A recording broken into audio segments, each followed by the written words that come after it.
guys, good morning. I'm back. It's me again, Olive, dito po sa Greenfield Realty. So ayan, mag-offer na naman po ako sa inyo ng isang property at ito po ay located dito po sa Lopez, Quezon. Ayan, so bago tayo umikot kay property, syempre po as always, paki-like, paki-share and subscribe sa ating YouTube channel, and then pindutin po natin yung ating notification bell para po lagi po tayo updated sa mga farm lot na ibablog po natin. Ayan, so pasok tayo kay property. Let's go. So pasok na tayo. Bali dito po mag-start si property na may sukat na 2.2 hectares.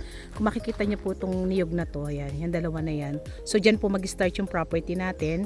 Diretso po doon, and then papasok po dyan sa may pinaka niyugan po na ito. Ano po? Pero bago tayo pumasok, explain ko muna po sa inyo yung about sa road ng ating property. So ito po yung pinaka barangay road natin kung saan pasok naman po ang ating 4 wheels. Pero ang start po ng property natin ay dito po sa may niyog na to. So meron tayo yung parang portion of land po dito na hindi po kasama kay property. Pero kung sakali po na magwa-widening po, so lalaparan po yung ating barangay road, konti na lang po yung halos matitira dito sa part na to. So medyo didikit na po tayo ng kalsada.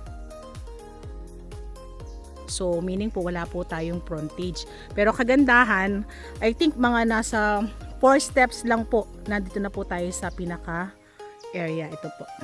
Ayan. So pasok tayo. Meron agad tayong mga fruit bearing na makikita dito. So meron tayong puno ng Indian mango. Ayan, dalawa yan. Sako po kasi yung isa na yan. At ang kagandahan kay property, malayo pa lang ako. Tanaw na tanaw ko na yung mga puno ng niyog. Ang dami. Ayan, pasok din po yung mangga na yan. Yung mga kakao na to, pasok po yan.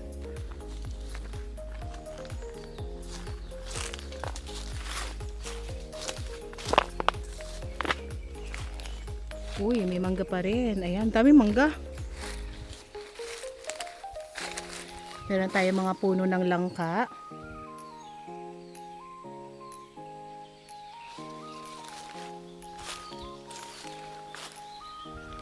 May puno ulit ng mangga dun.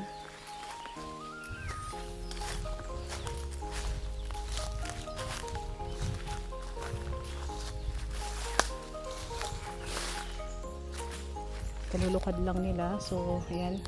Yung mga ebidensya ng pinaglukaran.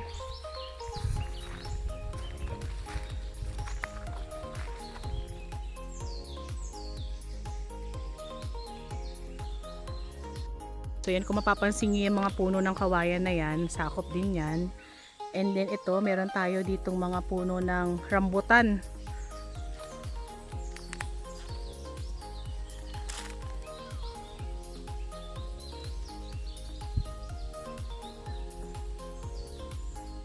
Ang ganda naman ni property. So tayo po ay nasa 6 kilometers para po makalabas po tayo ng pinaka-national road buhat dito sa 2.2 hectares na binibisita natin for today. And then another 15 kilometers naman po buhat po dun sa national road hanggang pinaka-town proper ng Lopez. Ano po? 15 kilometers po iyan. So nandun na po yung ating school, and then yung ating palengke, munisipyo, mga university. So, meron na rin po tayong Jollibee and then McDo. Ayan. So, hindi na kayo mapapanglo kasi halos lahat naman po ng dadaanan nyo dun sa 15 kilometers na yon ay puro cemented road. Maliban po dun sa 6 kilometers na papasok po dito kay property, yun po ay merong mixed na daan. So, meron po tayong rough road and then meron po tayong cemented road. So, yung 15 kilometers naman ay lahat po yun fully cemented na.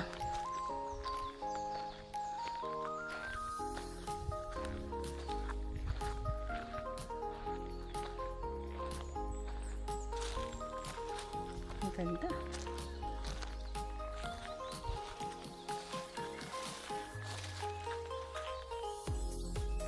Wow, malaki ng puno ng langka.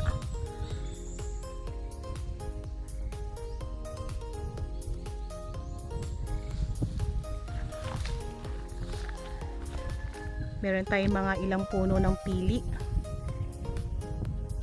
May napansin din po ako mga hardwood dito. So mamaya bibigay ko yung details kung anong mga puno yung nakapaloob kay property, kung anong mga hardwood yung nandito.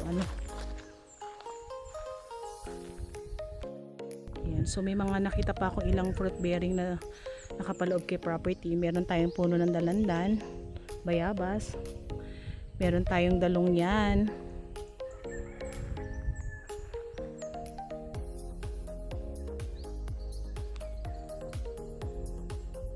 and then si property po ay may nakapaloob na halos nasa 350 kapuno ng niyog, at ito po ay naglulukad ng 6,000 kabuo. So last na lukad nila, ayan, naka 6,000 kabuo po sila. And then sabi po nung naglukad, so nagneto po ang ating owner ng halos nasa 17,000. So labas na po lahat ng gastos. Ayan, kaya for sure tayo po ay merong recurring income dito kay property.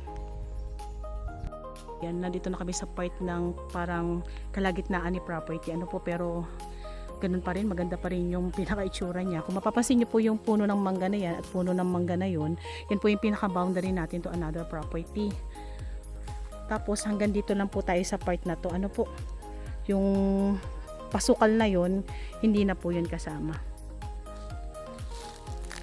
At ang kagandahan po kay property, hindi na po tayo magpapasukat. Bagong sukat po si property. At isa pa pong kagandahan dito, si 2.2 hectares po ay electronic title po. So buhay po ay may-ari, and then talagang ito po ay clean title. So hindi po tayo hihirapin na i-transfer dun sa bagong makakabili.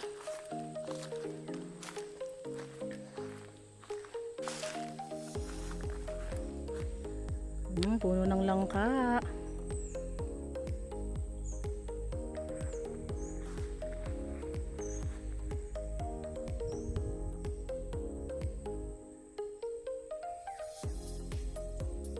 Ganda. So meron tayong magandang view dito sa part na to. Ayan.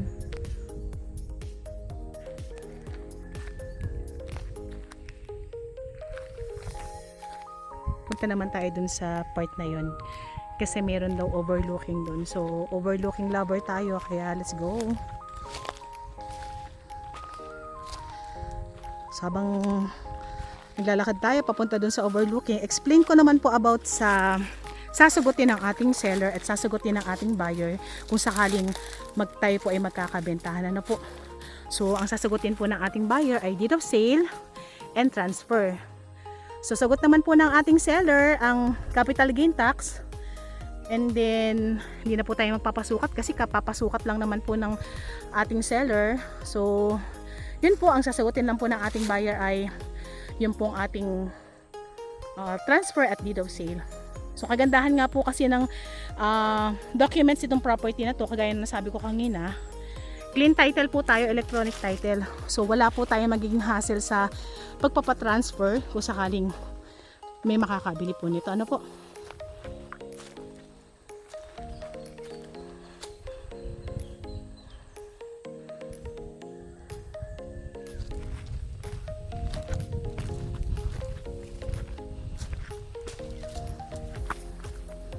Wow, overlooking na dito, ang ganda.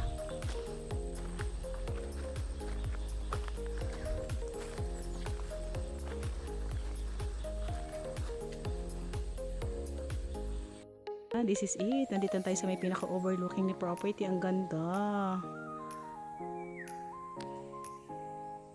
So kitang-kita mo rito sa may pinaka-ibabaw yung pinaka-paligid mo. So kung iikutin natin to, ayan, buhat dito sa overlooking na to, papaikot. Hindi lang masyadong hawan pero kitang-kita mo yung paligid. Ayan, papaikot yan. Sakop ni property yan. Ayan, ito yung mga tanawin natin. Ang ganda magtayo ng kubo dito. So narating ko tong pinakataas na to na hindi man lang ako hinihingal. So meaning caring nating puntahan. So meron kasi mga overlooking na talaga namang hihirapin kang puntahan, hihingalin ka. Pero ito, halos hindi ko naramdaman na nandito na ako sa may pinakaibabaw. Ayan, so lakad pa rin tayo. Ang ganda ng mga halaman. Marla, di mo ako kinuha ng halaman. Ayun. Thank you. Ayan, pag may mga nakikita po kasi kami mga halaman na pa pwedeng gawing pang garden. So inuuwi po namin yan. Oh, ayan, overlooking na naman. Oh, ang ganda. Ang ganda. Kaya nga. Sako pa? Oo, sako pa rin yan. Ganda. Oo.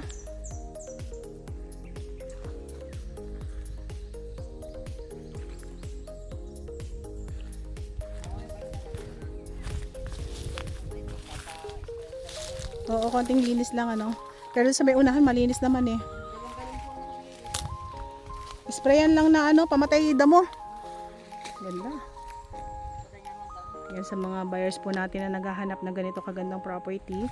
Message nyo na po kami sa aming WhatsApp and Viber na nasa taas ng yung screen. Kagandahan po nito, Lopez lang po itong property na to. So marami mga buyers natin na naghahanap ng farmlot na located lang sa Lopez.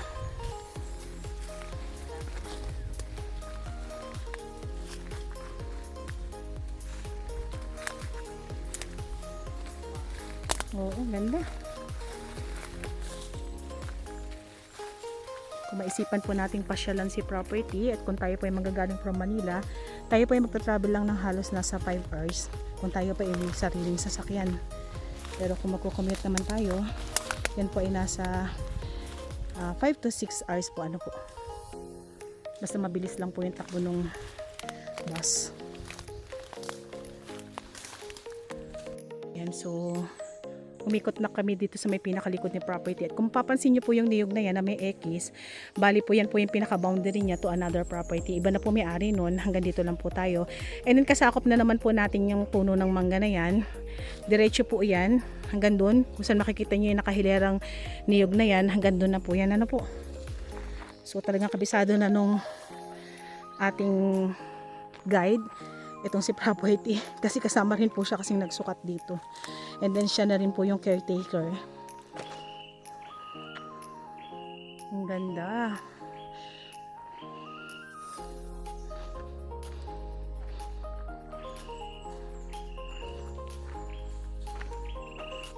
Tayo po ay may source ng kuryente, and then yung source naman po ng tubig natin, tayo po ay deep well ang gagamitin po natin. Ano? So pwede po tayong magpahukay kasi yan po yung mga pangkaraniwang ginagamit po ng mga taga rito. And then about naman sa signal ng phone, ayan, may signal po tayo. So yung kuryente natin, tatap lang natin dun sa may pinaka-barangay road.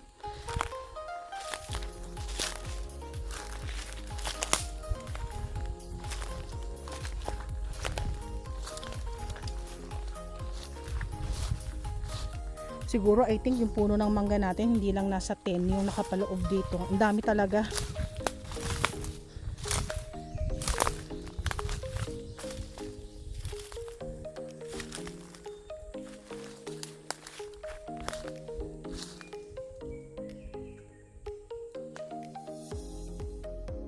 Unti-unti na tayong lalabas kay property. So price reveal na po tayo. Si property po ay binebenta po sa halagang 1.5 million lang ng ating seller. So sa halagang 1.5 million, ayan, meron ka ng 2.2 hectares na ganitong kaganda. So panalong-panalo naman po tayo dito, bukod po sa napakaraming puno ng niyog, ang daming fruit bearing. At kagandahan po nito, yung pinakatayo po ng lupa natin ay hindi po bundok. So kung i-rate ko po siya, tayo po ay nasa 50% na flat and then 50% na semi-slope.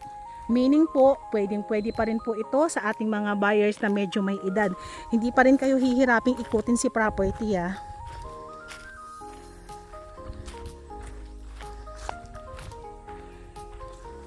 So dito tayo lalabas sa may pinaka barangay road ulit. Bali ito yung pinakalikod ni property, pero ang lusot pa rin nito dito sa barangay road.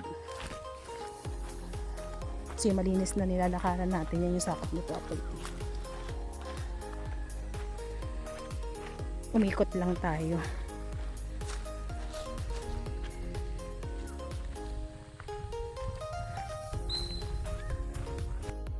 today. Meron din puno ng guyabano dito. No? Ang dami talagang fruit bearing. So meron tayong mga kakao, mangga, guyabano, rambutan, dalongyan. Yun yung mga nakita ko. Ang dami. Dami yung fruit bearing. Sulit na sulit. Yan, so lalabas na kami. So avail na kayo mga ka-farmdad. Isang magandang property na naman yung na-visit natin for today.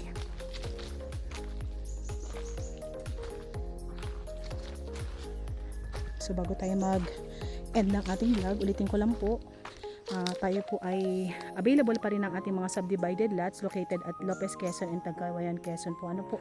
So meron tayong mga available cut na 100 to 500 square meter, and then yan po ay papasok sa mga pahulugan na property. So kung kayo po ay wala pang masyadong budget, ayan, at hindi nyo pa kaya mag-avail ng isang farm, so avail naman lang muna po kayo ng mga lote.